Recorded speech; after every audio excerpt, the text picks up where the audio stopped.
Olá, meus queridos alunos! Estamos de volta com a segunda fase em Direito Constitucional. Já indo para o final do curso, espero que você esteja acompanhando, que você esteja treinando as peças, que você esteja lendo a lei, as leis e a Constituição, que você de fato esteja fazendo a sua parte aí. Por quê? Porque essa parte é fundamental, né? Eu ia falar extremamente necessária, mas ela é fundamental para a sua aprovação. Quanto mais peças você conseguir fazer em casa, quanto mais questões subjetivas vocês conseguirem resolver, na hora que chegar o dia da prova, vocês terão essa habilidade, né, de não se assustarem tanto, já estarão acostumados com a leitura dos enunciados, ainda que extensos, né, porque treinaram bastante. Então, hoje nós vamos avançar no estudo do controle de constitucionalidade para finalizar as ações do controle concentrado, do controle abstrato, né? Falta ainda a análise da última ação ADPF, a arguição de descumprimento de preceito fundamental. Esta ação já caiu como peça prático-profissional na sua segunda fase, mas caiu também em relação às questões subjetivas. Caiu como problema, peça prático-profissional, e como questão subjetiva. Então, é sim importante que vocês conheçam. E diferente das outras ações que nós estávamos analisando, a ADI genérica, ação direta de inconstitucionalidade genérica, a ADC, a ação declaratória de constitucionalidade, e a ADI por omissão ou ADO, essas três, elas encontravam respaldo na Lei 9868 de 99. A ADPF tem lei própria, que é a Lei 9882 de 99. Bom, a primeira observação é que ela foi introduzida no nosso ordenamento jurídico pela Constituição de 88. E essa introdução, ela exigiu uma lei regulamentadora. Porque do modo que ela foi introduzida no nosso texto constitucional, a ADPF veio, né, numa norma de eficácia limitada, que é aquela norma que, para produzir, né, os seus efeitos, ela depende da atuação do legislador. Ela depende dessa lei que diga como que vai ser proposta essa ação, quais são os requisitos, qual é o procedimento, né? Então ela demorou 10 anos, porque a lei é de 1999, né? Quase 11 anos, na verdade, que a Constituição é de 88, tá? Mas fato é que esta ação está prevista no nosso ordenamento e ela tem incidência no seu exame, principalmente por conta das peculiaridades, né? Em primeira fase, ela também cai por conta de detalhes que são previstos na 9882 e que não são previstos lá na 9868 de 99, ok? Bom, vamos lá para a tela para a gente ver os artigos que tratam desse assunto.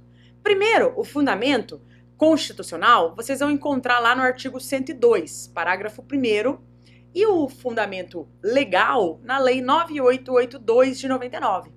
Então, a competência, como já sabem, é originária do Supremo Tribunal Federal.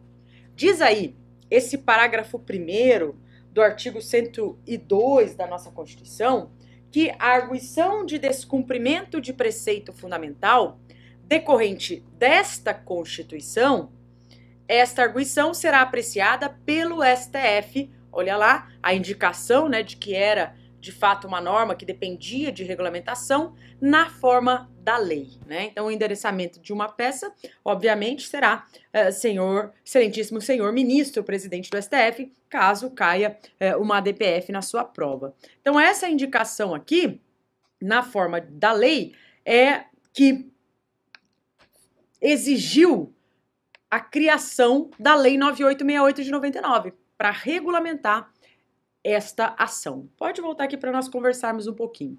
Primeiro aspecto importante. Esta ação veio para complementar um sistema de proteção da Constituição existente. Então, já havia ADI, já havia, né, a ADO, já havia a ADC, né? Então, esta ação, ela veio para complementar esse sistema. Então, alguns assuntos, embora já tivéssemos outras ações do controle concentrado, existiam algumas espécies de normas que não davam para ser questionadas no STF por meio do controle concentrado, controle abstrato. Dava para decidir, para questionar num caso concreto, no controle difuso, mas por meio do controle concentrado não havia possibilidade. Por exemplo, uma lei municipal, né, que violasse a Constituição Federal. Dava para discutir essa constitucionalidade, esse questionamento, por meio do caso concreto, do controle difuso, mas não por ADI, não dava, por ADC, né? Outras normas que não eram possíveis de serem questionadas por meio dessas ações, as normas criadas antes da Constituição de 88, porque tanto a ADI quanto a ADC, elas pressupõem que as normas que estão sendo questionadas tenham sido criadas após o texto de 88. Então, essa é uma condição, né? O que não ocorre com a ADPF, pelo contrário, ela admite que seja questionada por meio dela a leis, decretos, normas criadas antes da Constituição de 88, ou seja, o direito pré-constitucional. Dá para se discutir, né, se aquela norma foi ou não recebida, recepcionada por meio desta ação. Mas nós vamos ver que ela tem alguns detalhes. Por exemplo, ela é uma ação subsidiária. Como assim, professor? Só dá para entrar com esta ação se não houver outro meio eficaz para resolver o problema, tá bom? Então, se der para entrar com a ADI, o correto vai ser propor a ADI, não a ADPF, tá? Mas vamos lá para mais um slide. Vamos lá. O parágrafo 1º, né, do artigo 102 é que fundamenta a ADPF, mas a lei que a regulamenta, que é a Lei 9882 aí, de 99. Vamos lembrar da legitimidade ativa. O fundamento da legitimidade ativa está tanto no artigo 103 quanto no artigo 2º, inciso 1º, desta Lei 9882 de 99. Então, volte para mim. Aqui, né, vale já a observação, que os legitimados são os mesmos. Então, todas as observações que nós fizemos em relação aos legitimados do artigo 103, observações quanto, né, a classificação em legitimados universais e especiais, aqueles que precisam demonstrar pertinência temática, né? Aquela classificação de que alguns precisam de advogado para propor as ações, outros não. Todas as observações feitas em relação aos legitimados, elas valem aqui, porque são os mesmos. Isso para propor a ação. E presta atenção, hein? Porque nós temos duas espécies de ADPF. A ADPF autônoma e a ADPF incidental. E a ADPF incidental, ela pode gerar dúvida no candidato. Por quê? Porque ela pressupõe a controvérsia judicial relevante. Controvérsia esta que vai vir de processos individuais. Então, parece, né, que essa ADPF incidental, ela tem um caráter subjetivo, de processo subjetivo, em que se discute interesse, partes, né? E não é isso. Ambas, tanto a ADPF ação, né, quanto que tem natureza de ação autônoma, quanto a ADPF que tem natureza incidental, ambas nada mais são do que parte do controle abstrato, concentrado, de modo que aqui o processo é objetivo, não há interesses de partes sendo discutidos aqui.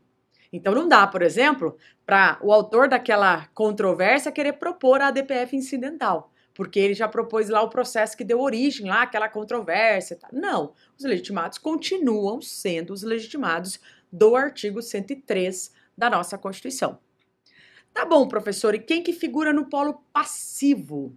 O polo passivo, ele tem relação com o objeto da ação, né, que é reparar, né, evitar ou reparar lesão a preceito fundamental, que eu também já vou conversar sobre isso. Mas a legitimidade passiva, olha lá, eu coloquei também para vocês. Ela vai ser dada às entidades, né, autoridades ou órgãos que lesaram ou que podem vir a lesar. Porque, volte para mim, aqui a gente fala, né, no objeto da ADPF, é para evitar ou reparar. Evitar ou reparar. Portanto, a ameaça à violação, a preceito fundamental, já cabe, né? Já gera a possibilidade, a mera ameaça já gera a possibilidade da propositura da ADPF. Não necessariamente precisa ter violado, ter lesado, mas está na iminência de lesar, né? Já pode ser questionado o ato do poder público que está na iminência de lesar, né, o patrimônio público, enfim, está na iminência, né, de causar lesão ao preceito fundamental, a parte importante da Constituição, já gera a possibilidade da impetração. Então, volte lá. Então, a legitimidade passiva será das entidades, autoridades ou órgãos que lesaram ou podem vir a lesar preceito fundamental por meio de ato do poder público, ou dos responsáveis pela edição de leis ou atos normativos que têm gerado controvérsia constitucional. Então, a legitimidade passiva, ela vai ter relação com o cabimento da ADPF, né? Então, aqui nós estamos vendo o artigo 1º da Lei 9882, que trata do cabimento. E aí nós já fizemos uma divisão. O caput desse artigo 1º, ele tratou aí da arguição autônoma. Olha lá, arguição prevista no parágrafo 1º do artigo 102 da Constituição será proposta perante o STF e terá por objeto evitar ou reparar lesão a preceito fundamental resultante de ato do poder público.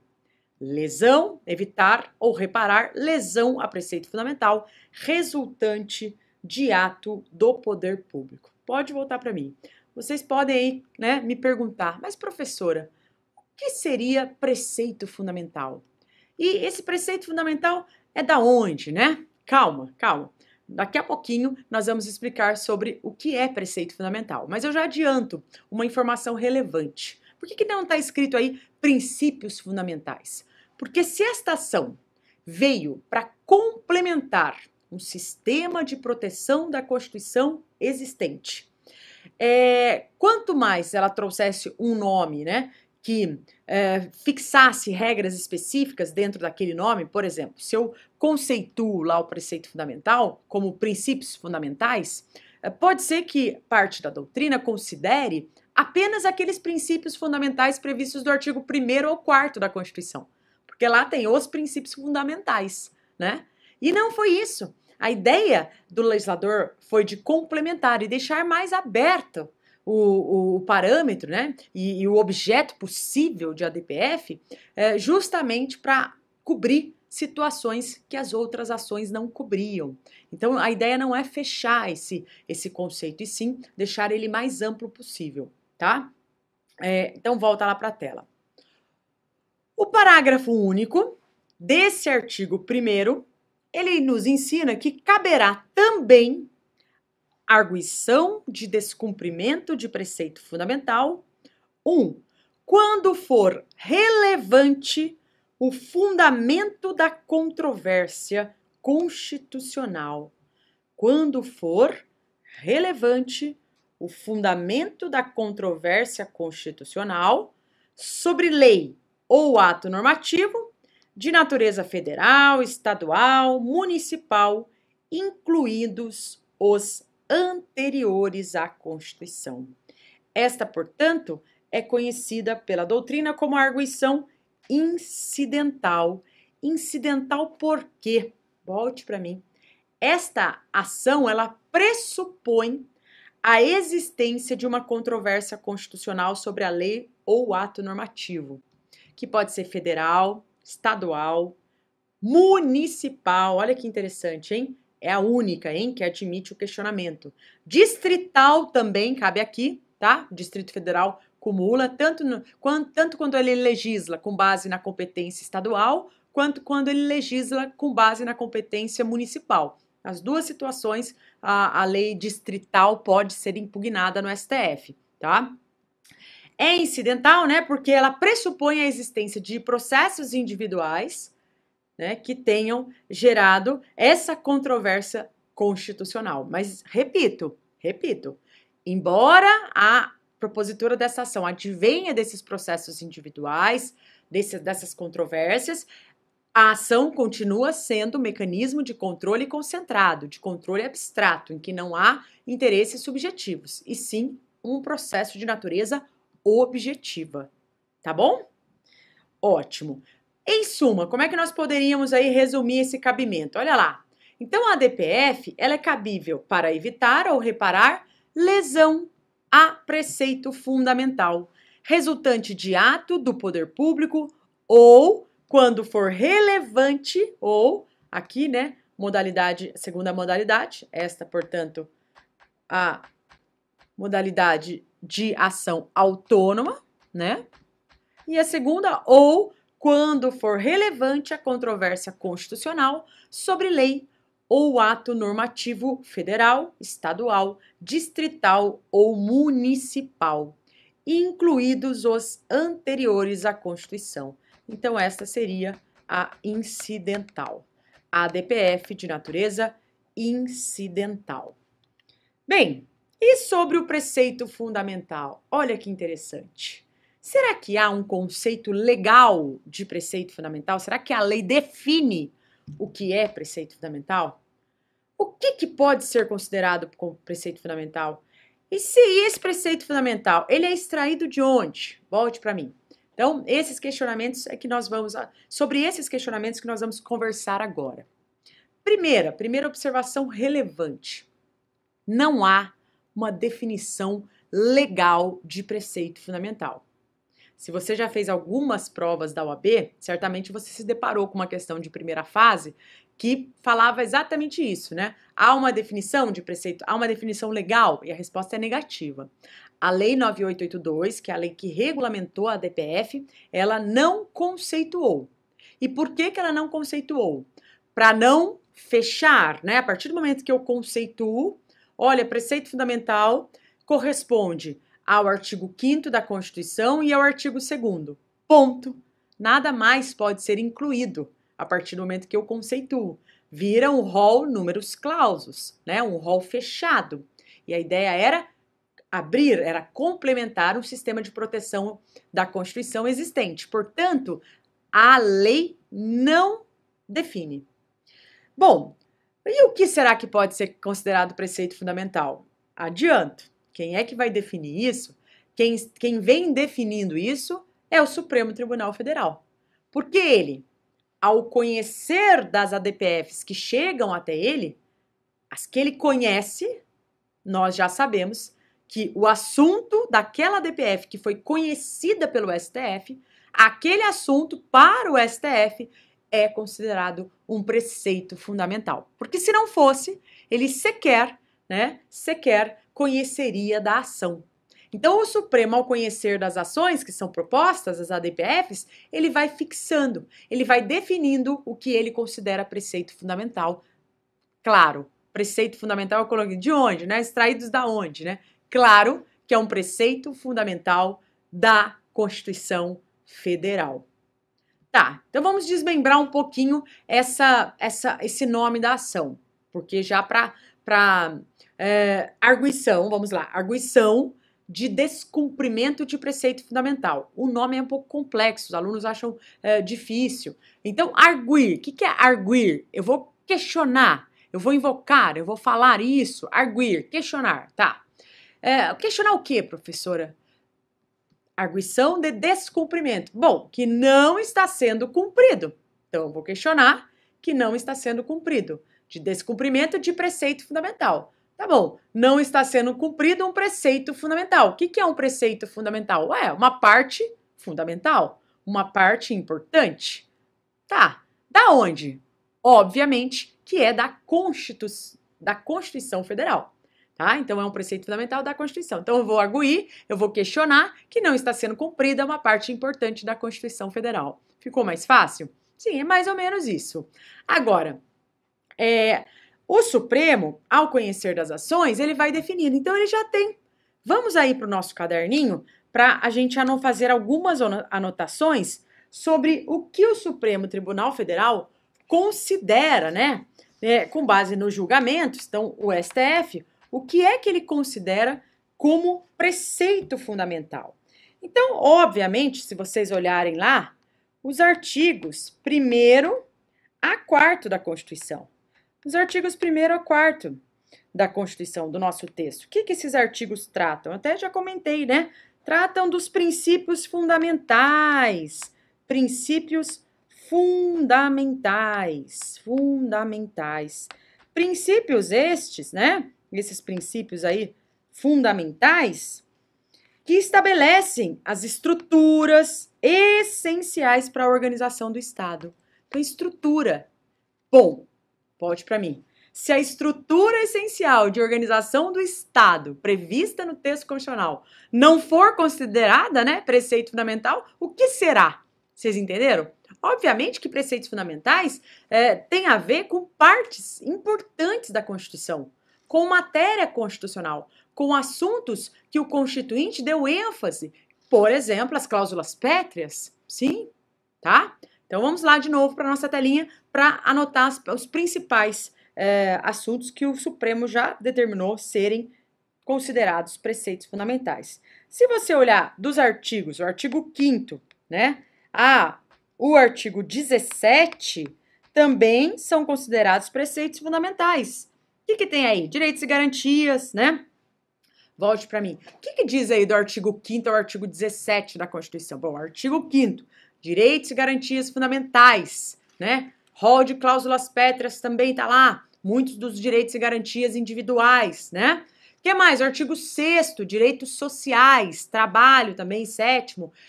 Depois temos aí avançando, vamos tratar de nacionalidade, vamos tratar de direitos políticos, tudo aí nesses primeiros artigos, partidos políticos, né? Então, obviamente, que esses primeiros artigos da Constituição, aliás, eles não estão alocados no início de forma aleatória, né? Eles estão lá justamente pela relevância que essas normas têm dentro do sistema constitucional brasileiro, tá bom? Foi uma escolha do Constituinte organizar a Constituição dessa maneira, de modo que os primeiros artigos certamente têm uma importância maior, né?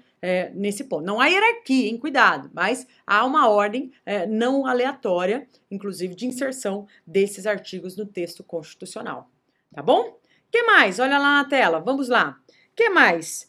Bom, além desses aí, desses direitos e garantias, desse artigo 17, né? Lógico que há direitos e garantias espalhados aí por todo o ordenamento constitucional, inclusive em tratados internacionais, né? Que também podem ser considerados preceitos fundamentais, professora? Claro que pode, porque eles né, dão proteção máxima ao indivíduo e à dignidade da pessoa humana. Volta aqui para mim. Professora, esses direitos e garantias espalhados, que nem a senhora falou já uma vez aí, olha só, que não cabe a prisão civil do depositário infiel, porque nós somos signatários de um pacto, tratado de direitos humanos.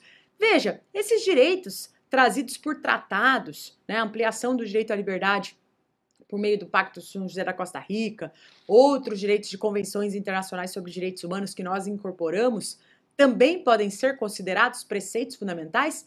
Sim, sim. O rol do artigo 5º é um rol meramente exemplificativo, não é um rol terminativo, tá? E aí, o que mais, professora? Continue aí a análise. Vamos lá. Olha lá na tela. Bom, além desses artigos, também, né, o artigo 5º, aqui também você pode colocar o parágrafo 3º, previsto nos tratados, né, de direitos humanos que forem aprovados por 3/5 em 2 turnos e nas 2 casas, nós já vimos. Também vamos colocar lá o artigo 34, inciso 7º da nossa Constituição, que são aqueles conhecidos princípios constitucionais sensíveis. Se não forem observados esses princípios constitucionais sensíveis aqui do artigo 34, inciso 7º, é possível, inclusive, intervenção federal. Só olhar o 36, inciso 3º, que autoriza a intervenção federal no caso de violação a princípios constitucionais sensíveis. Né? Pode voltar aqui para mim para explicar um pouquinho. Por exemplo, a autonomia municipal. Por exemplo, né? o repasse de verba pública, você sabe que a União repassa parte da sua arrecadação para estados, né? E aí vamos supor que o estado ele tem que gastar um percentual mínimo em saúde, educação, não tenha não esteja utilizando esse percentual mínimo, cabe intervenção, é quebra de violação, é violação de princípio constitucional sensível, tá? Então, são exemplos aqui. Mais um, olha lá. Bom, já falei, só vou anotar no seu caderno. As cláusulas pétreas. Artigo 60, parágrafo 4º da nossa Constituição. Também aqui as cláusulas pétreas, tá? Olha para mim aqui. Bom, tanto as cláusulas pétreas expressas na Constituição quanto implícitas. Mas lembre das cláusulas previstas no texto constitucional. A forma federativa de Estado, sim, tá? É considerada preceito fundamental. O voto que tem que ser direto, secreto, universal e periódico. A separação dos poderes e os direitos e garantias individuais. Então, esse rol de cláusulas pétreas é considerado pelo Supremo Tribunal Federal como preceito fundamental. O que mais? Olha lá, dá para eu apagar aqui, vamos ver... Eu acho que dá para pôr direto. Ótimo, isso mesmo. Então, vamos continuar. Já anotaram? Olha só. Na ADPF, presta atenção, ADPF 405, tá bom? De junho de 2017, o STF, ele trouxe outros preceitos fundamentais nessa ADPF. Então, por exemplo, a separação e a independência dos poderes. A separação e a independência dos poderes.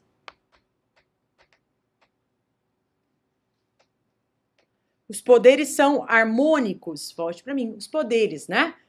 Legislativo, executivo, judiciário, são harmônicos, independentes, devem conviver. Existe lá o sistema de freios e contrapesos. Bem, o Supremo entende que violar a separação e a independência dos poderes é violar preceito fundamental da Constituição, tá certo? O que mais? Olha lá, tem mais ainda, olha aí. Anote aí no seu caderno. O princípio da igualdade, Você sabe que muitas dessas coisas já decorrem no próprio artigo 5º, tá? Mas o Supremo foi expresso em relação a esses outros preceitos aí. Então, o princípio da igualdade. O que mais? O princípio federativo também. O que mais? A garantia da continuidade dos serviços públicos. Da continuidade dos serviços públicos. Opa, continuidade dos serviços públicos. Vou conversar um pouquinho aqui sobre isso. Volte aqui para mim, continuidade dos serviços públicos. Volte para mim. A greve, né, do servidor público, você sabe que por que o servidor público, ao fazer greve, né, tem que fazer nos termos e limites definidos em lei específica. Por que é assim? Porque o serviço público ele é diferente do serviço privado. Ele tem o princípio da continuidade, nós não podemos parar. Imaginemos que segurança pública, né? Todos entrem em greve, né? E para o país, né? Metrô aqui em São Paulo, faz uma greve um dia, já causou, tumultuou, né? Mas tudo, para tudo. Não, tem o princípio da continuidade. E ele, segundo o Supremo, esse princípio da continuidade dos serviços públicos, ele, né, tem que ter uma garantia mínima de um percentual ficar funcionando, é considerado preceito fundamental. Mais um pouquinho, olha lá na tela. Vamos anotar mais alguns. O artigo 167, incisos 6º e 10 da nossa Constituição, que trata do quê? De princípios e regras do sistema orçamentário. Princípios e regras do sistema orçamentário. orçamentário. Volte para mim. E com bastante razão, né? Colocar os princípios e regras do sistema orçamentário aqui como preceito fundamental da Constituição. Sabe por quê? Não adianta, por exemplo, nós assegurarmos o artigo 6º, que trata dos direitos sociais, como preceitos fundamentais, se não assegurarmos também esse sistema orçamentário. Porque assim, a garantia, a concretização daqueles direitos sociais previstos no artigo 6º, saúde, educação, alimentação, transporte, cultura, lazer, trabalho, né? Para concretizar esses direitos sociais, se faz necessário aí, ó, orçamento, verba pública, né? É necessário.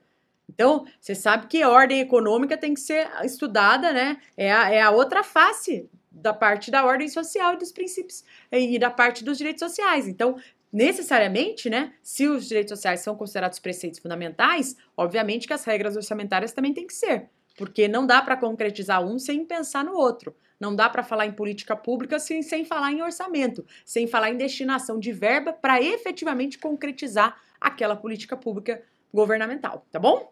Voltando lá mais um pouquinho para a tela.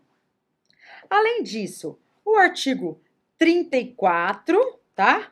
Inciso 5º da Constituição, o artigo 158, inciso 3º e 4º da Constituição, o artigo 159, podem anotar todos esses artigos, depois vocês vão ler aí com calma. 159, parágrafos, olha lá, parágrafos 3º e 4º, espero que vocês estejam conseguindo anotar, né? Aqui não é tão fácil escrever, mas eu falando, acredito que dê para vocês anotarem, né? E ainda o artigo 160 da Constituição, tudo isso aqui trata, sabe do quê? Do regime de repartição de receitas tributárias. Regime de repartição de receitas tributárias. Receitas tributárias. Mais uma vez, o Supremo, né, colocou aí como preceito fundamental esse regime de repartição de receitas tributárias. Por quê? Volte para mim de novo, né? Por que esse regime de repartição de receitas tributárias? Por que ele colocou também? Porque, mais uma vez, né? As receitas, sem essa receita, sem esse orçamento, sem a verba, não tem como concretizar os direitos previstos no texto constitucional. Em especial os direitos previstos, direitos sociais, direitos de segunda geração e até mesmo direitos de primeira também, tá? Então eu preciso, né? O dinheiro está totalmente vinculado à criação e efetivação de políticas públicas, tá? Mais um pouquinho lá na tela. Olha lá. Além disso, o artigo 100 da nossa Constituição. Opa! O artigo 100 da nossa Constituição. O que é que trata o artigo 100 aí da nossa Constituição? O artigo 100 fala, gente, da garantia dos pagamentos, né, devidos pela Fazenda Pública, a tal da ordem cronológica do sistema de precatórios. Ordem cronológica do sistema de precatórios também, né? Também é, segundo o Supremo, considerado preceito fundamental. Ok? Volte para mim. Então, agora vocês já têm, né, vários artigos que fundamentam, ou seja, é bom, né? É bom vocês lerem esses artigos, conhecer, porque se são preceitos fundamentais, primeiro, eles são partes importantes da Constituição. E se cair um problema, ou uma peça prática profissional, ou uma questão sobre a DPF, certamente que o assunto que ela vai abordar vai ter relação com esses artigos que eu acabei de trazer para vocês. Porque, veja, se ela está tratando da DPF, se o examinador estiver tratando da DPF, ele vai colocar assuntos que sejam considerados pelo Supremo como preceitos fundamentais. Então, se você já separar esses artigos aí que vocês anotarem, se você já separar e depois fazer a leitura nesses artigos e, né, relacioná-los à DPF, vai ficar mais fácil. porque na hora que você resolver o problema, por meio do problema, vai aparecer palavrinhas-chave sobre o assunto. Precatório, né? Receita, orçamento, separação dos poderes, independência. As palavrinhas-chave que apareceram nessa DPF e que definiram preceitos fundamentais, elas vão aparecer no problema, porque o problema exige essa identificação, né? Qual é a peça, quais são os fundamentos, enfim. Então é bom que vocês leiam. Bom, mas além disso, nós precisamos avançar no estudo da Lei 9882 de 99. Precisamos passear um pouquinho por ela para saber as principais diferenças entre ela e a lei da ADI, ADC, né? E a DO, que é a 9868 de 99, essa é a 9882. Então vamos lá para acompanhar os principais artigos aí. Aliás, vamos passar por quase todos os artigos da 9882. Primeiro lá na tela. Bom, esse artigo primeiro nós já lemos porque ele tratou do cabimento, tá? Mas eu trouxe ele novamente só para fazer uma informação, só para passar para vocês duas informações relevantes. Que na hipótese da arguição autônoma, em que vamos entrar com a ação para evitar ou para reparar a lesão ao preceito fundamental, aqui não há a necessidade de demonstrar, né, de comprovar controvérsia judicial relevante, porque esta ação ela não pressupõe que exista uma controvérsia judicial relevante. Aqui basta a existência, né, de uma suposta lesão a preceito fundamental, né? Então, evitar ou reparar. Então, evitar se há uma ameaça, né, de lesão a preceito fundamental, a ação já pode ser proposta e não há necessidade de comprovar a controvérsia.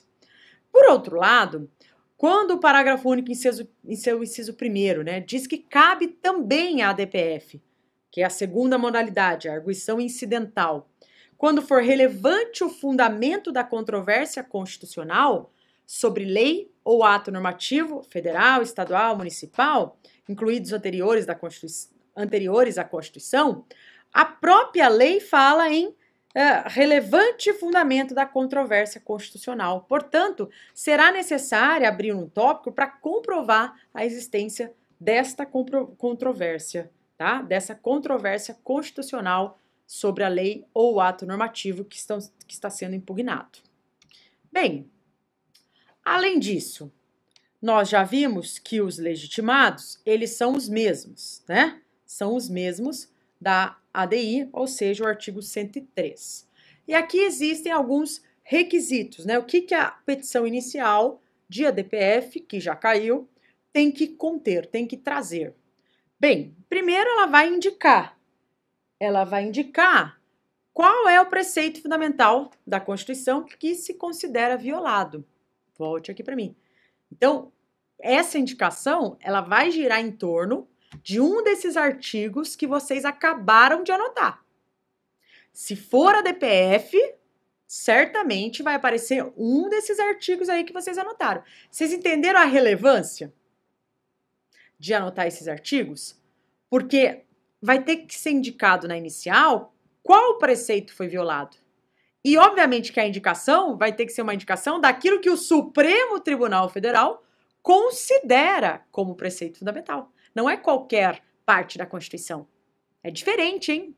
Presta atenção. Durante todas as outras ações que nós analisamos até agora, ADI, ADC, elas tinham o parâmetro, né, ou paradigma em relação ao que algo está sendo questionado, era o texto constitucional vigente, ou seja, toda a Constituição Federal. Toda. Aqui não. Aqui não, o parâmetro não é toda a Constituição.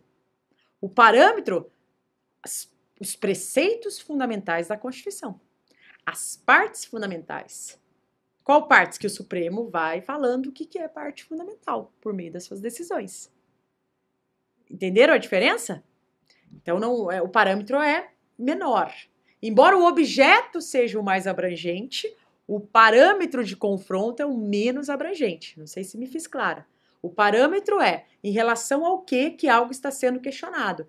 que uma lei será ou não declarada constitucional, ou seja, Constituição Federal vigente. O parâmetro é sempre a Constituição vigente lá. Aqui são os preceitos fundamentais, então algumas partes da Constituição. E o objeto é o que pode ser levado no STF para ser questionado perante a Constituição Federal. Lá na ADC pode ser uma norma, né, federal ou estadual. Aliás, na ADC só norma federal, Na ADI, federal ou estadual, e ainda a distrital, no exercício da competência estadual, e a DPF tudo. Por quê? Porque a DPF comporta, além da federal e estadual, ela comporta municipal e norma criada antes de 88 também. E a distrital no exercício da competência estadual ou municipal. Ela comporta tudo. O que mais que tem que colocar na inicial, olha lá? Então, a indicação do preceito fundamental que se considera violado.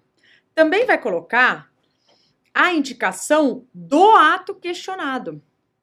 Qual ato do poder público que está violando o preceito fundamental? Que ato? Qual é o ato? A manifestação no sentido de que todos os funcionários poderiam fazer a greve, mesmo tendo o princípio da continuidade do serviço público. Enfim, um ato que negou a expedição. Enfim, qual ato do poder público que está sendo indicado, né? Ato do poder público que está violando o preceito fundamental. E a prova, né? O que comprova essa violação? Então, a prova da violação do preceito fundamental. Além disso, o pedido, com as suas especificações, e ainda, se for o caso, por que está escrito aqui, se for o caso, né? A comprovação da existência de controvérsia judicial relevante, né? Por que está escrito se for o caso? Volte para mim. Porque existem duas modalidades de ADPF, a autônoma e a incidental. Só vai ter a necessidade da comprovação da existência da controvérsia judicial relevante sobre a aplicação do preceito fundamental que se considera violado se nós estivermos diante da segunda hipótese de ADPF, que é a ADPF incidental, ok? Na outra não, por isso que está escrito na lei, se for o caso, se for a segunda modalidade, tá? Avançando um pouquinho mais, olha lá na tela. Essa petição inicial, acompanhada de instrumento de mandato, se for o caso. Por que, de novo, se for o caso? Volte para mim. Existem alguns legitimados do artigo 103 que não precisam de advogado, né? No inciso 1º ao 7º lá do artigo 103. Eles próprios, eles já detêm a capacidade postulatória ali. Então, eles mesmos que vão assinar a petição, tá? Não precisa de advogado. Agora, os demais precisam. Esses aí podem até propor por meio de advogado. E aí, tem que juntar a procuração. Volta lá. Então, instrumento de mandato. O que mais? A petição será apresentada em 2 vias.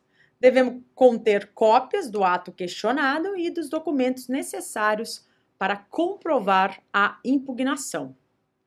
Essa petição inicial, ela vai ser liminarmente indeferida quando não for caso de ADPF, ou se faltar, né, alguns requisitos, ou ainda se ela for inepta. E daí, deste indeferimento, igual das demais, caberá agravo, tá? Agora o artigo 4º, talvez um dos artigos mais importantes desta lei. E por que eu digo isso? Talvez estou pintando ele inteiro aqui. Por que eu digo isso? Talvez um dos artigos mais importantes. Porque volte para mim. As questões que caíram na prova da OAB sobre a DPF, tanto em primeira fase quanto em segunda fase, giraram em torno deste parágrafo 1º do artigo 4º. A maior parte delas. Por quê? Porque este princípio é exclusivo da DPF. É o que nós chamamos de princípio da subsidiariedade. Princípio da subsidiariedade desta ação. O que o princípio da subsidiariedade nos ensina? Que só cabe à DPF quando não existir outra forma eficaz que resolva o problema da lesão ao preceito fundamental. Então, a DPF é o último caso. Você vai ser utilizada em último caso, somente quando não existir outro meio eficaz de resolver o problema. Então, se der para entrar com a ADI, correto é entrar com a ação direta de inconstitucionalidade. Se der para entrar com a ADC, o correto é propor a ação declaratória de constitucionalidade. Se realmente não existir outro meio eficaz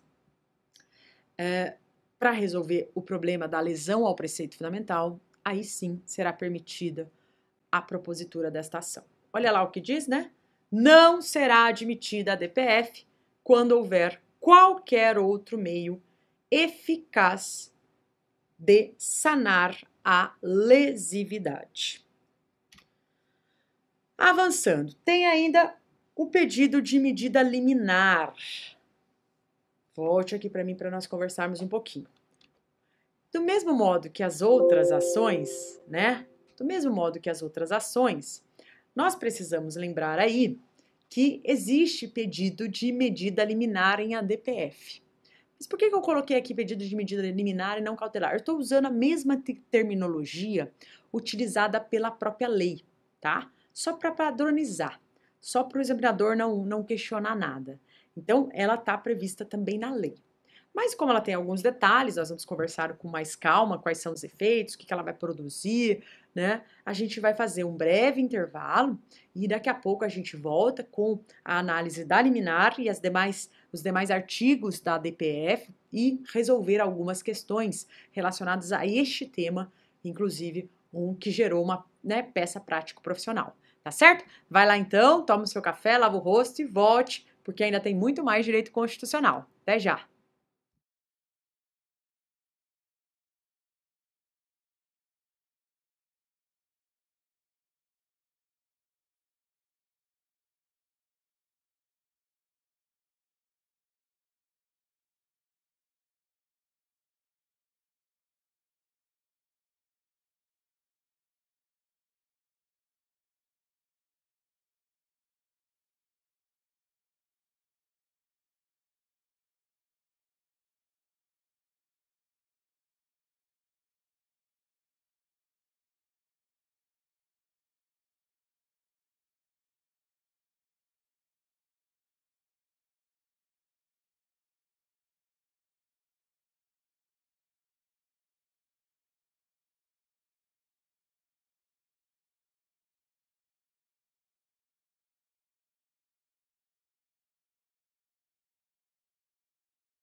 Olá, meus alunos, estamos de volta com o controle de constitucionalidade, a DPF, e agora a medida liminar. Existe, então, medida liminar? Sim, o artigo 5º da Lei 9882 de 99 admite que, claro, né, que por decisão da maioria absoluta dos membros do STF, no mínimo 6, né, dos 11, temos 11, no mínimo 6, é possível a concessão de medida cautelar, medida liminar na ADPF. É possível também, sem esta maioria absoluta, essa cautelar ser concedida ad referendo do Tribunal Pleno. Isso é possível também. Mas só nos casos, olha na tela que eu coloquei aí o artigo, só nos casos de extrema urgência. Só nos casos de extrema urgência ou perigo de lesão grave, tá? Ou ainda no período de recesso. Então, nessas 3 hipóteses, é possível a concessão da liminar, né, ad referendo do Tribunal Pleno. Volte aqui para mim. Não se preocupe, né, em anotar todos esses trechos, porque vocês vão trabalhar com a lei aberta, né? O Vadimeco vai estar lá, então é só grifar o seu próprio material, tá bom? Porque vocês vejam que há alguns detalhes em relação à medida cautelar da ADI e da ADC aqui em relação ao DPF. Também não se preocupe, porque no final eu vou ver depois se eu trago um quadro, né, para a gente comparar as 3 principais ações, as principais diferenças. Então fiquem tranquilos que nós vamos conversar mais sobre isso. Mas antes disso, saibam que vocês podem já grifar todos esses trechos, né, que eu coloco em negrito dos artigos, porque a gente vai discorrendo sobre os artigos, vocês podem grifar no Vadimeco de vocês para facilitar a busca no momento da prova, né? Vocês vão fundamentar com base no artigo. Mas o que é importante do artigo? Ah, tá lá, liminar, né? No artigo 5º. Lá no parágrafo 1º, pô, extrema urgência, período de lesão grave ou recesso pode ser ad referendo do plenário, tá? Volta lá para a tela. Então, essas partezinhas que eu falei em negrito, né? O relator poderá ouvir, não é obrigado, mas pode ouvir os órgãos ou autoridades, né, responsáveis pelo ato questionado, bem como o AGU, Advogado-Geral da União, ou o Procurador-Geral da República no prazo de 5 dias. Esse artigo, parágrafo 3º, também é importante. O que vai consistir a liminar concedida em sede de ADPF? O que ela pode consistir? Ela vai consistir na determinação de que juízes e tribunais suspendam o andamento de processo ou os efeitos de decisões judiciais, ou ainda de qualquer outra medida que apresente relação com a matéria objeto da arguição. Então, volte para mim. Vejam, né, que a liminar aqui ela é ampla, ela dá a possibilidade do juiz, né, fixar ali o que ele entender melhor para aquela situação específica. Se for apreciada essa liminar, o próprio relator, vai solicitar informações, né, às autoridades que são responsáveis pela prática do ato. Sempre a pessoa tem que se manifestar para dizer por que está cometendo aquilo, quais são os fundamentos, o que é que está acontecendo, né? Precisamos sempre ouvir os dois lados, né? Embora aqui não tenham partes, estamos num controle objetivo, num processo objetivo, há, né, quem está defendendo e quem praticou o ato, enfim, essas pessoas precisam ser ouvidas. Bom, lá na tela, poderá também o relator ouvir as partes, olha que interessante isso aqui, né? Poderá o relator ouvir as partes nos processos que ensejaram a arguição. Volte para mim, o que é isso? Lembram que existe a modalidade da ADPF incidental? Nós conversamos sobre ela. E ela advém de controvérsia judicial relevante, de processos individuais existentes. Se o relator quiser, ele pode ouvir essas partes desses processos. Veja, não para resolver o caso delas, né, o problema delas, não, porque isso é controle difuso, isso é caso concreto. Mas ele pode ouvir para justamente ele ter mais argumentos para decidir pluralizando aí o debate e tornando uma decisão mais sábia, porque ele ouviu e ele entendeu melhor o assunto por meio dessas manifestações. Ele pode fazer isso. Também pode, né, requisitar outras informações, perito, comissão de peritos, pode realizar a tal da audiência pública, né, a DPF, que traz assim temas muito polêmicos e temas da medicina, temas da engenharia, que muitas vezes os próprios ministros, eles não têm acesso àquele conteúdo científico, eles não conhecem aquilo. Então, chamando esses especialistas, autoridades, pessoas com experiência, né, e autoridade na matéria, certamente a decisão vai ser uma decisão muito mais técnica, né, muito mais justa, muito melhor do que se pautarem apenas, né, pelos seus pensamentos e por aquilo que conhece do direito, né, e da vida, e não aquele conhecimento técnico, científico que é exigido no julgamento dessas ADPFs que tratam de assuntos extremamente polêmicos, difíceis, tá? Então, é isso, ele pode, né? Volta lá para a tela, o parágrafo 2º desse artigo 6º, ele diz aí que o juiz pode autorizar a critério, né, o relator pode autorizar a sustentação oral e juntada de memoriais, tá, por requerimento dos interessados no processo. Pode, não é obrigado, né? Poderão ser autorizados, a critério do autor, sustentação oral e juntada de memoriais por requerimento dos interessados. O artigo 7º da lei fala que, o decorrido prazo das informações, o relator lançará o relatório com cópia a todos os ministros, para que todos leiam, né, antes do dia do julgamento, e vai pedir o julgamento. O Ministério Público, né, você sabe que ele vai ser sempre ouvido, o Procurador-Geral da República, nas arguições que não houver formulado. Ele vai ter vista do processo por 5 dias, né, após o decurso do prazo das manifestações. Então, volte para mim. Isso assim, você sabe, vai ver nas ações, pode voltar aqui comigo. Nas ações do controle concentrado, o Procurador-Geral da República, o chefe do Ministério Público Federal, ele será sempre ouvido, tá? Sempre ouvido.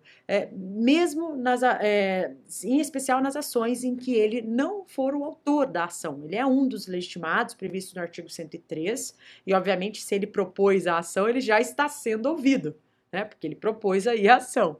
Mas nas ações em que ele não for autor, ele será ouvido, tá bom? Bem, essa decisão da arguição, ela deve se dar, né? Tem que estar.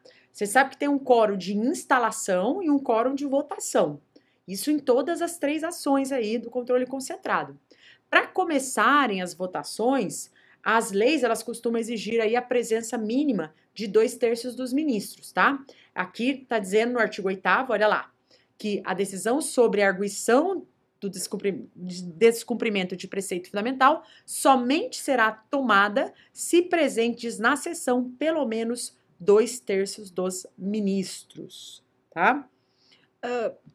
O artigo 10 diz que, julgada a ação, vai ser comunicada às autoridades ou órgãos responsáveis pela prática dos atos questionados, fixando-se as condições e o modo de interpretação e aplicação do preceito fundamental. Olha que interessante. Isso aqui é uma coisa interessante para vocês colocarem no pedido, né?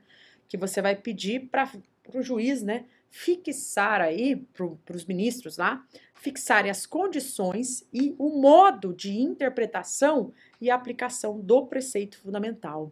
Isso também dá para colocar lá no pedido.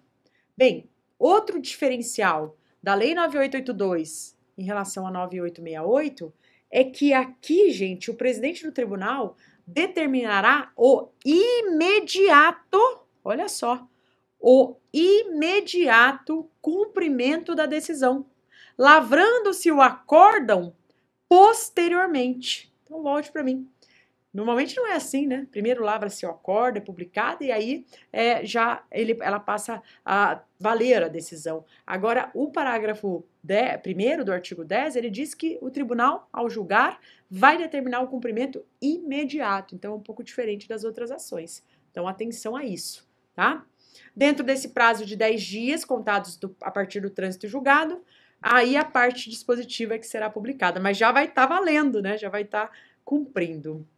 Da mesma maneira que as outras ações que nós analisamos, a ADPF, ela produz eficácia erga omnes, ou seja, para todas as pessoas, ela também tem aquele efeito vinculante, né? E aí ela tem um detalhezinho que já foi questionado, mas prevalece que o efeito vinculante é igual o das demais ações. Mas olha qual que é a peculiaridade. Olha o que diz o parágrafo 3º do artigo 10 da lei, né? Diz que a decisão terá eficácia contra todos, efeitos erga omnes, né?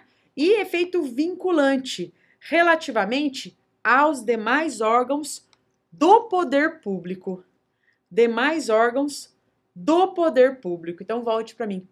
Normalmente, quando ele fala efeito vinculante em relação aos órgãos do poder judiciário e toda a administração pública, direta, indireta, federal, estadual, municipal, papapá, né? E aí a gente exclui a função legislativa, o poder legislativo, quando exerce tipicamente essa função legislativa, a gente exclui. E aqui fala, pô, poder público. Então, você fala, então aqui o poder legislativo está incluído. Há quem sustente isso, né? Porque se ela não fala que é só os órgãos, que só vai ser atingido aí os órgãos do judiciário e toda a administração pública, significa que o poder legislativo também estaria vinculado por uma decisão em ADPF, mas não é o que prevalece, tá? Não daria para nós dizermos aí que uma ação do Supremo inviabilizasse os representantes do povo, né? Todo o poder emana do povo, que o exerce por meio de representantes eleitos. Então, os membros, né, do Poder Legislativo, eles foram eleitos, né,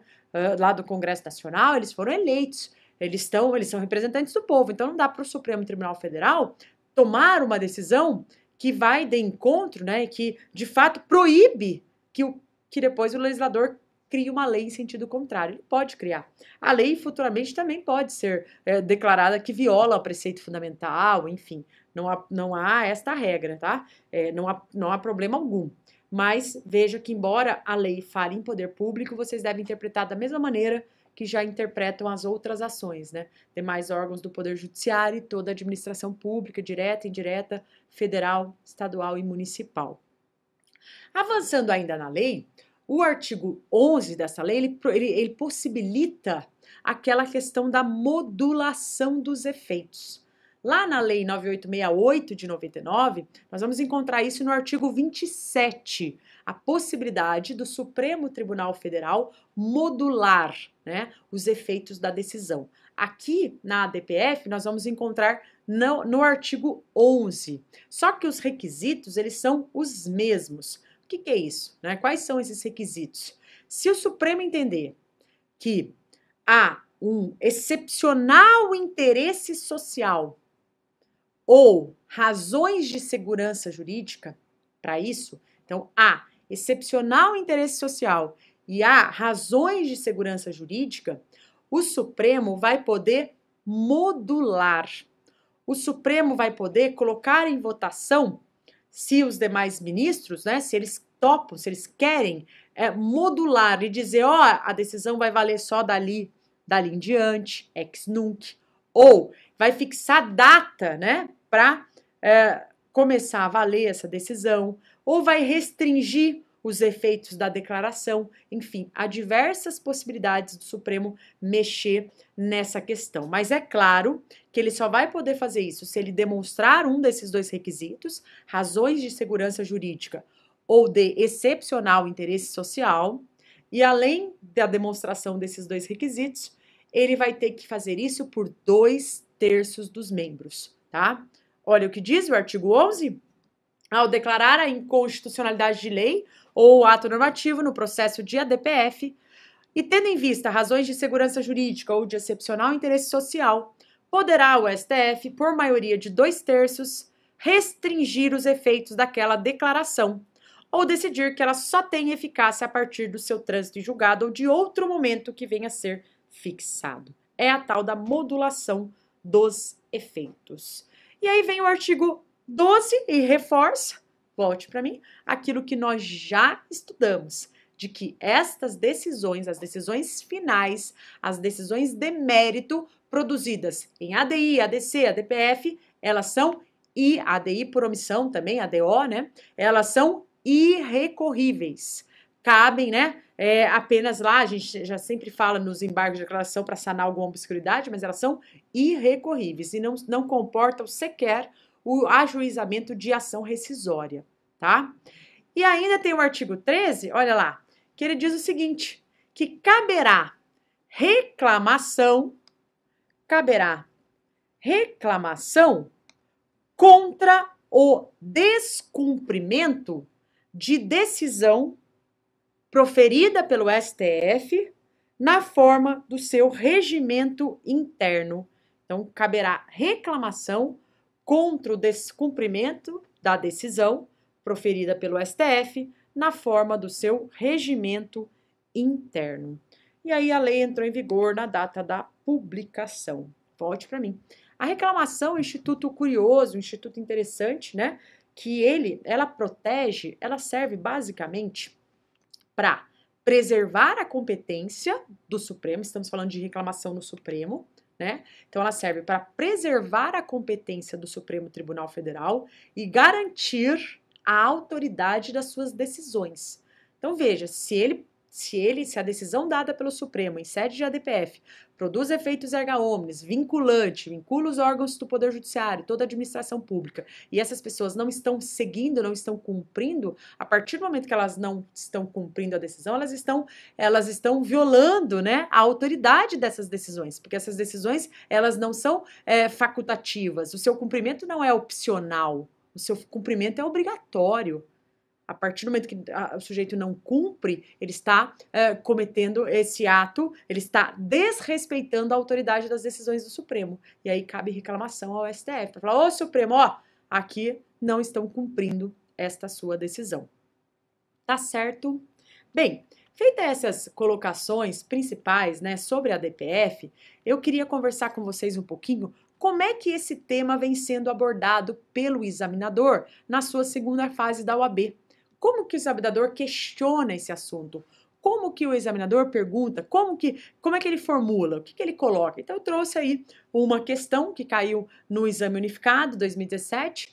Vamos dar uma olhadinha juntos aí? Olha lá.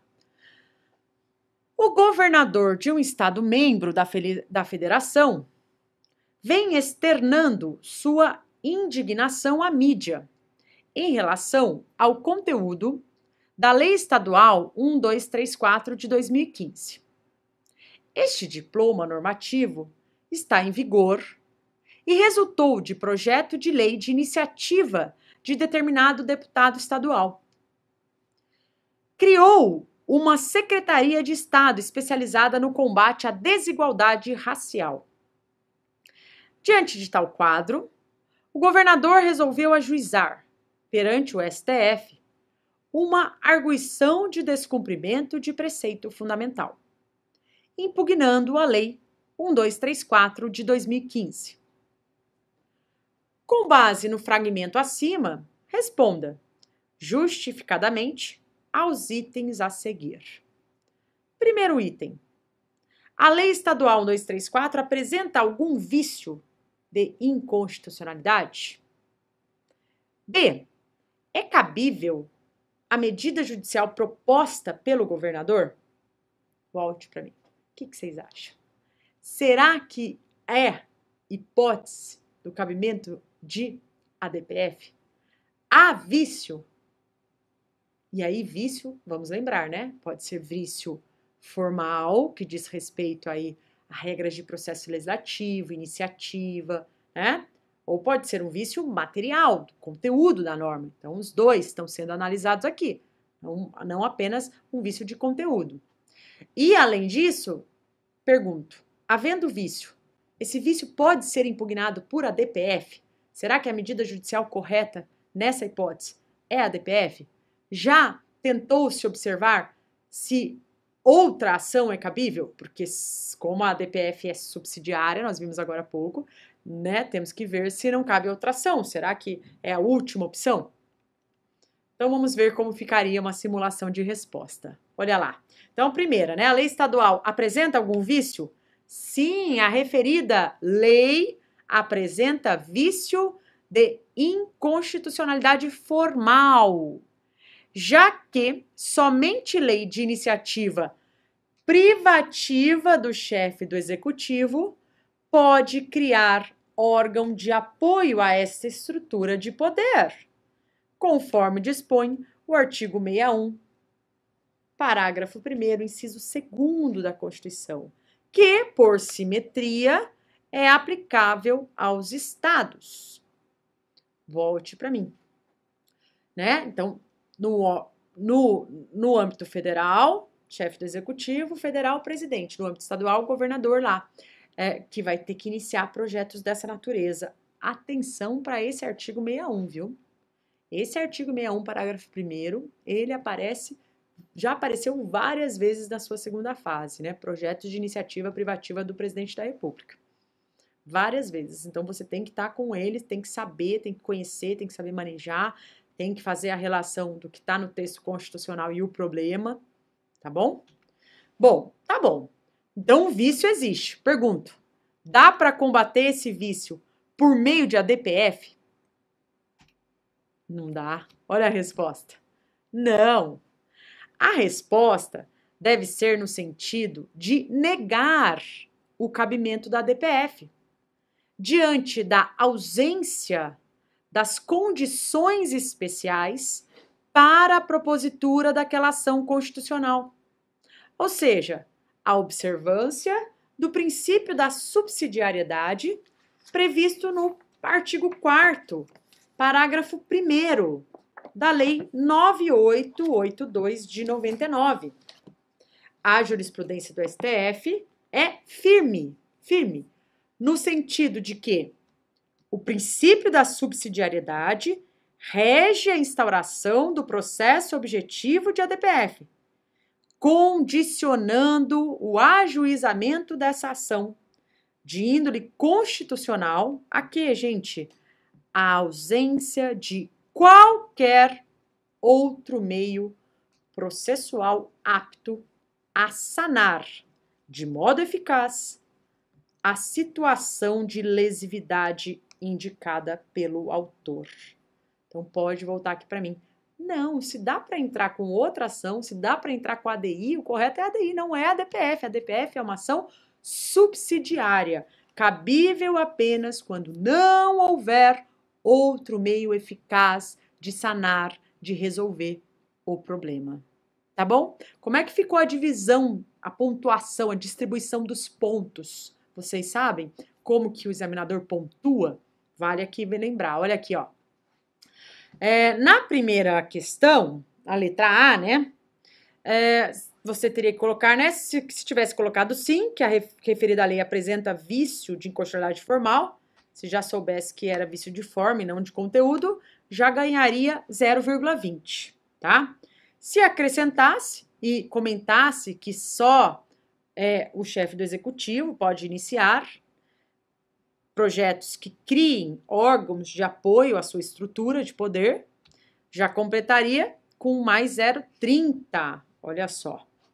E se, além disso, trouxesse o artigo 61, parágrafo 1º, inciso 2º, que é o fundamento, já ganharia 0,10, né? Veja que a pontuação, embora tudo esteja no artigo 61, parágrafo 1º, a menção só ao dispositivo não pontua. Você tem que explicar. E ao explicar cada detalhe que você vai colocando no seu problema, o examinador vai pontuando. Tudo bem?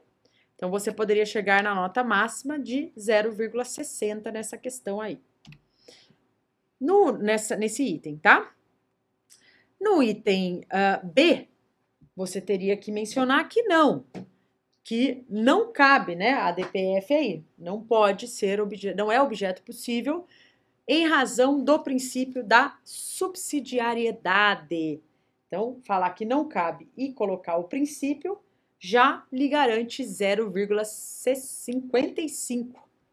E aí, se mencionar o artigo, ganha mais 0,10. Então, o importante não é só, né, localizar e colocar o artigo, mas é de fato conseguir explicar, conseguir reproduzir aquilo que o artigo ensina, aquilo que o artigo reproduz. Tá bom? Maravilha? Quanto a isso, ótimo. Vamos avançar com mais uma questão relacionada à ADPF. Vamos conversar mais um pouquinho sobre a ADPF. Bom, olha lá. Uma agência reguladora federal editou recentemente uma portaria Proibido aos médicos prescrever a utilização de medicamentos que não tenham similar nacional. A Associação Brasileira de Profissionais de Saúde, entidade de classe de âmbito nacional constituída há mais de 2 anos, propôs uma ADPF contra aquela medida. A respeito da situação acima, responda aos itens a seguir, utilizando os argumentos jurídicos apropriados e a fundamentação legal para o caso.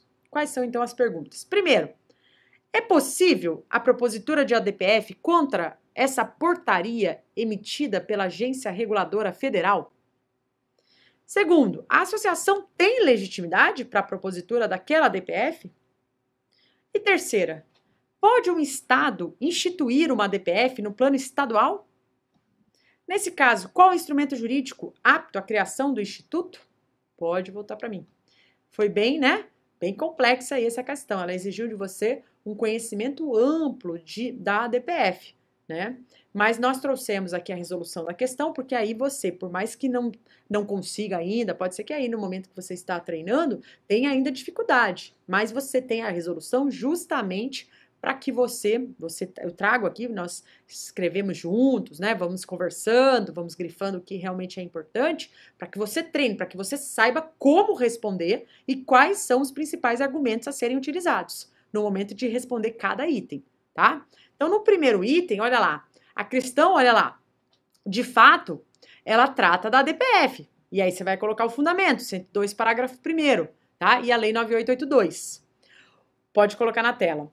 O legislador determinou, né, no artigo 4º, parágrafo 1º, que, olha lá, não será admitida a DPF quando houver outro meio eficaz. O que caiu? A mesma coisa. Olha só. Volta aqui para mim rapidinho. Aquela questão que a gente viu é de 2017, essa questão de lá de trás, antes, mas tratou do mesmo assunto, princípio da subsidiariedade. Falei que é importante a leitura desse parágrafo 1º do artigo 4º, porque ele aparece, mesmo 5 anos depois, volta o assunto. Olha lá. O dispositivo consagra o chamado princípio da subsidiariedade, de modo que o cabimento da ação direta de inconstitucionalidade para impugnar a validade de determinado ato do poder público exclui o cabimento de ADPF. Tendo em vista que a ADI não é mecanismo hábil à impugnação dos atos normativos secundários infralegais, abre-se espaço para o cabimento da ADPF, para impugnação de portaria editada por agência reguladora federal. Aqui, volte para mim, vocês viram? Eles usaram o mesmo princípio da subsidiariedade para fundamentar, então ele fundamentou a resposta, mas a contrário senso, né? Aqui, sim, eu conheço o princípio da subsidiariedade, mas aqui, de fato, não dá para entrar com a ADI, portanto, esse princípio vai ser aplicado aqui, para que eu possa propor a ADPF, entenderam? Mas o fundamento é o mesmo, o recheio, o argumento jurídico utilizado foi o mesmo. Letra B, vamos só voltar para a pergunta para vocês lembrarem, né? Porque como é bastante coisa, será que essa associação ela tem legitimidade para a propositura da ADPF? Olha lá. Podem propor quem? Os mesmos. Quem são os mesmos? Presidente da República, mesa da Câmara, do Senado, Assembleia Legislativa, governador, Conselho Federal da... Opa, olha lá no final. Entidade de classe de âmbito nacional. Olha lá, né? Então, veja, em relação a essa, né, entidade de classe, o que o Supremo entende? Que é necessário demonstrar que o objeto da instituição guarda relação com o pedido da ação proposta por referida entidade. No caso, tal requisito encontra-se atendido, tendo em vista que a norma impugnada se dirige exatamente aos profissionais da área da saúde. Pode voltar para mim. Que requisito é esse que nós mencionamos aqui? Isso, o requisito da pertinência temática.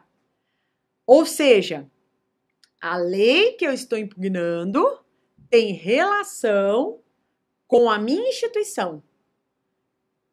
Há vínculo direto entre a lei impugnada e a atividade daquela entidade de classe. Tudo bem? Da classe que aquela entidade defende.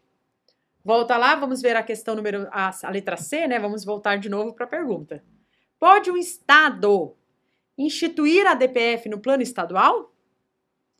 Se sim, qual é o instrumento jurídico apto à criação do Instituto? Olha lá. Letra C. A Constituição Federal não previu a DPF no âmbito dos Estados-membros, como fez com a ADI, lá no parágrafo 2º do artigo 125. Mas, a exemplo do que se passa com a ação direta de inconstitucionalidade, pode ser instituída pelo Constituinte Estadual com base no princípio da simetria com o modelo federal. Vamos para a distribuição dos pontos. Olha lá. Se você tivesse na primeira resposta dizendo que sim, que cabia a medida, a DPF, já ganharia 0,20. Se tivesse que descrito que ela atendeu ao princípio da subsidiariedade, ganharia mais 20, 0,20. E o fundamento do artigo 4º, parágrafo 1º. Na letra B, você vai responder que ela faz parte, sim, é legitimado e que os legitimados são os mesmos da ADI. Então, você colocaria lá tanto o artigo 2º da Lei 9882, que diz que são os mesmos da Lei da ADI, mais o artigo 103 da Constituição.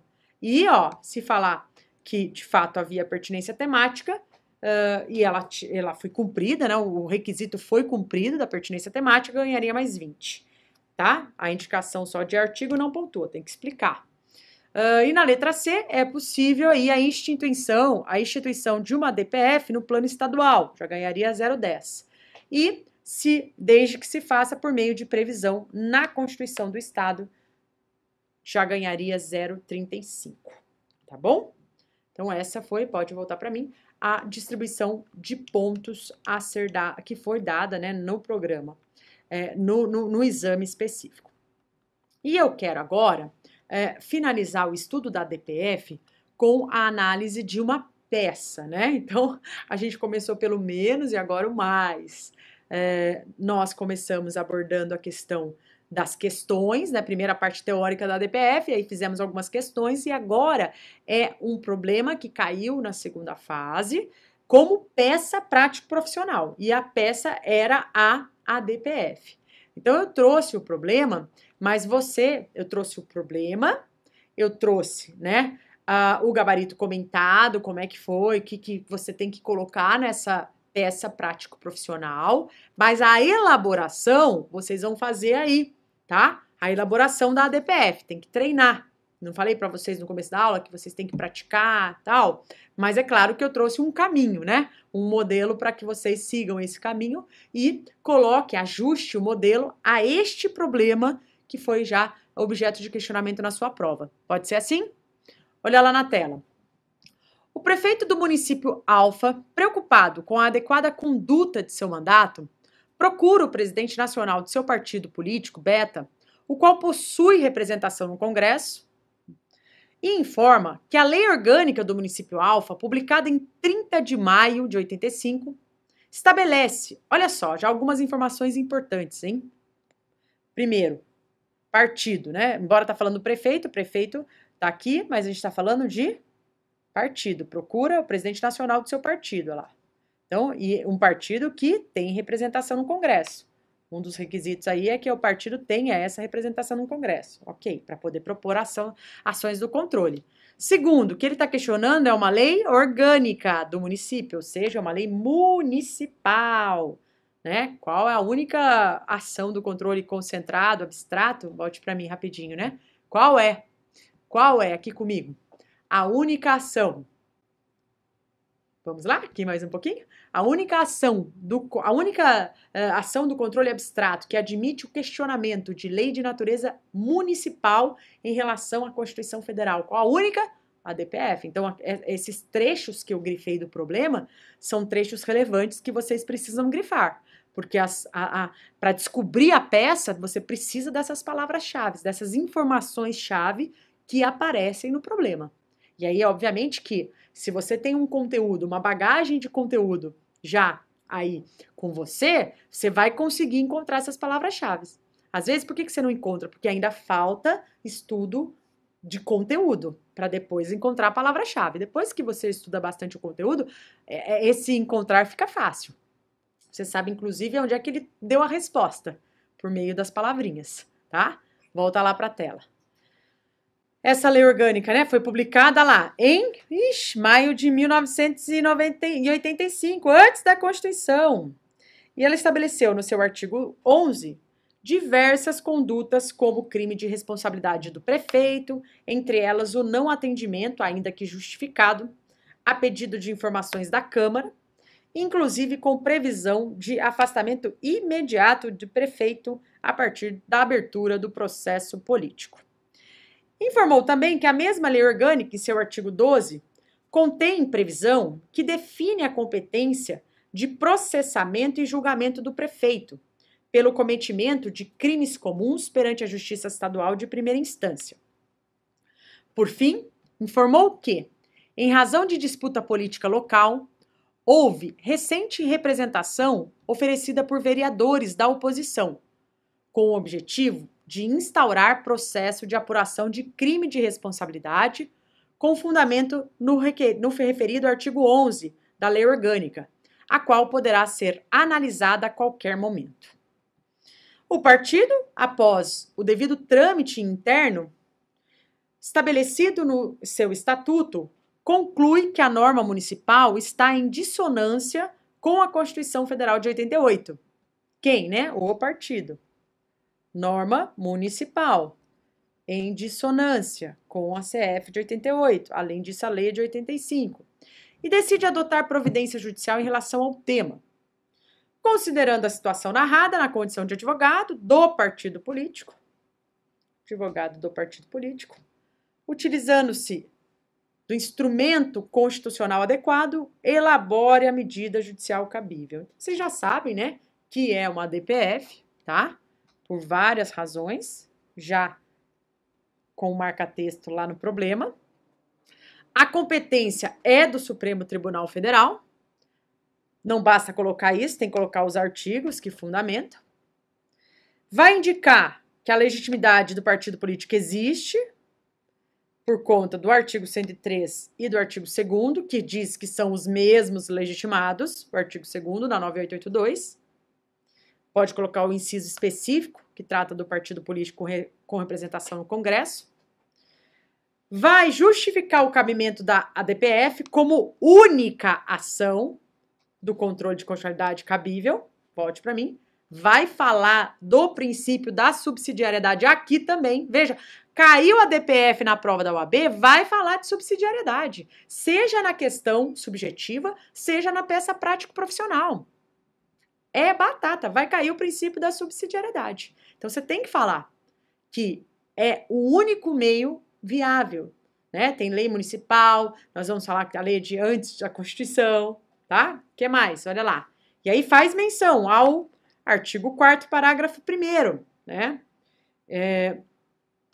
Vai falar ainda que o ato municipal impugnado deve indicar qual ato, né, municipal impugnado, e aí tem os artigos específicos da lei orgânica, que tá lá, essas informações constam do problema. Vai indicar e demonstrar justificadamente quais os preceitos fundamentais. Opa, volte aqui para mim.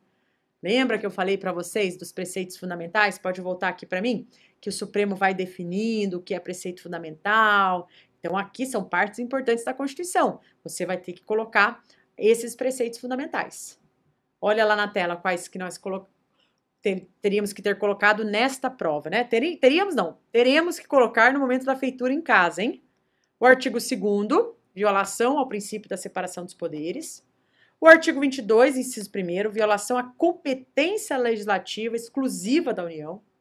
Violação ao artigo 29 caput, né, das leis que dispõem sobre os municípios, sobre as respectivas leis orgânicas, as quais devem observar os preceitos da Constituição, especialmente garantindo aos prefeitos aí a prerrogativa de foro.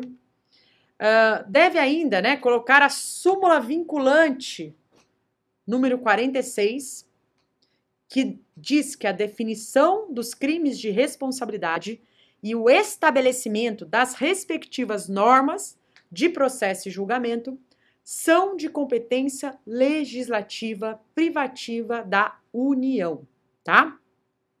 Vai pedir liminar, volte para mim. Vocês viram que eu coloquei uma peça bem completa, né? Com vários fundamentos, com pedido de liminar, com vários detalhes, com o princípio da subsidiariedade. Por quê?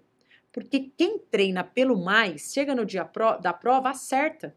Porque a prova às vezes não é tão complexa. Esta foi. Porque em nenhum caso aqui a gente traz coisas inventadas. Nós extraímos das próprias provas. Até para que vocês de fato aprendam, né, como fazer o melhor. Mas se você faz uma peça complexa, se cair uma peça mais simples, você já está preparado.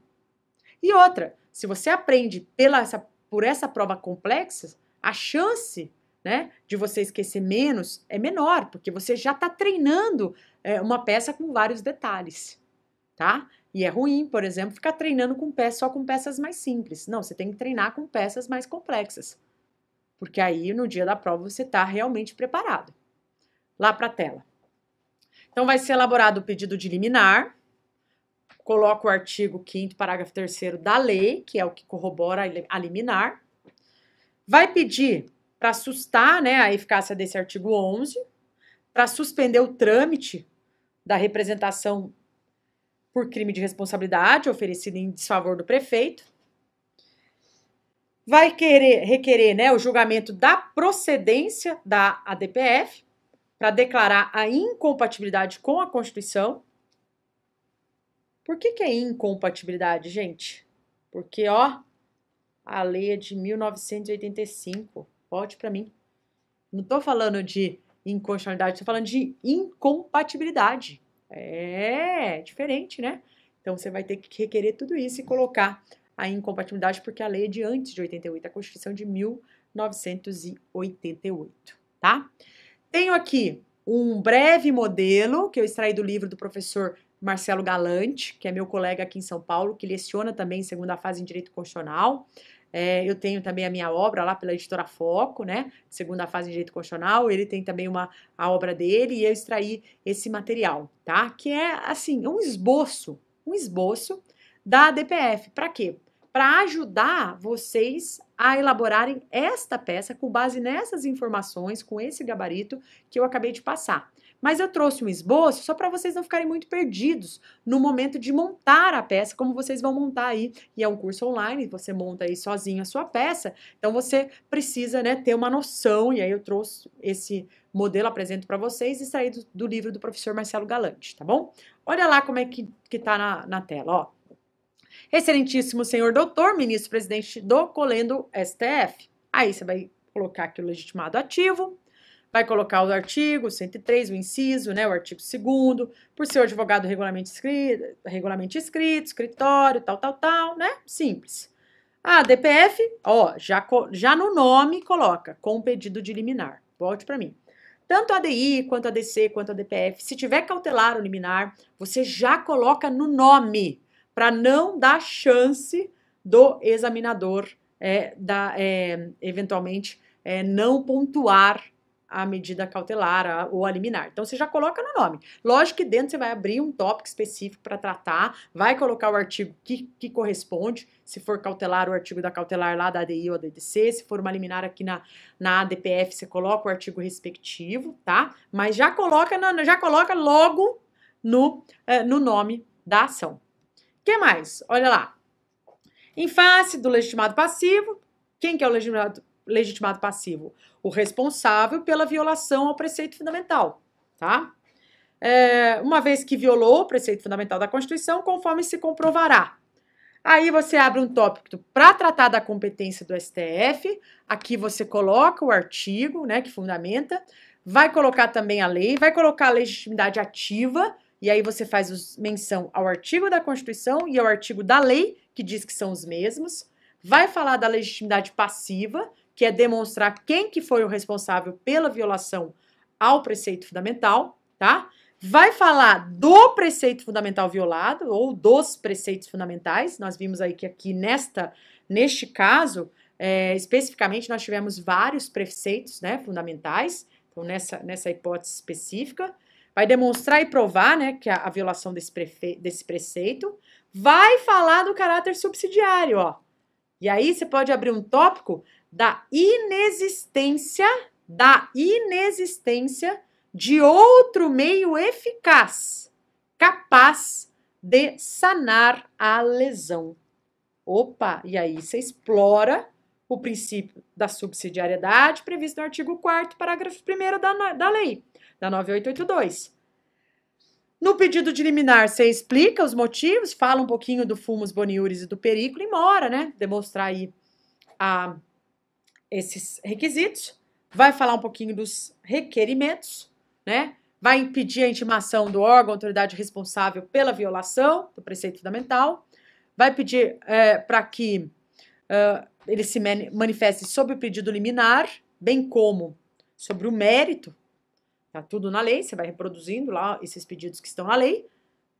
Vai pedir a concessão da medida liminar, né, que consiste aí na determinação de que juízes e tribunais suspendam o julgamento dos processos ou os efeitos das decisões judiciais ou de qualquer outra medida que apresente relação com a matéria objeto da ADPF, salvo decorrentes da coisa julgada. Vai pedir a intimação do AGU, né, caso ele entenda indispensável, porque não é obrigatório aqui, do Procurador-Geral da República, para que se manifeste também nos 5 dias, tudo no fundamento da lei, hein? Olha lá, 5º parágrafo 2º, parágrafo 2º e parágrafo 7º. Vai pedir para que seja julgado procedente esse pedido de violação ao preceito fundamental. Vai pedir para fixar, né, as condições e o modo. Lembra que eu falei que isso aqui é uma coisa importante que deve vir no pedido? Está lá no artigo 10 da lei. Para fixar a interpretação e aplicação do preceito fundamental.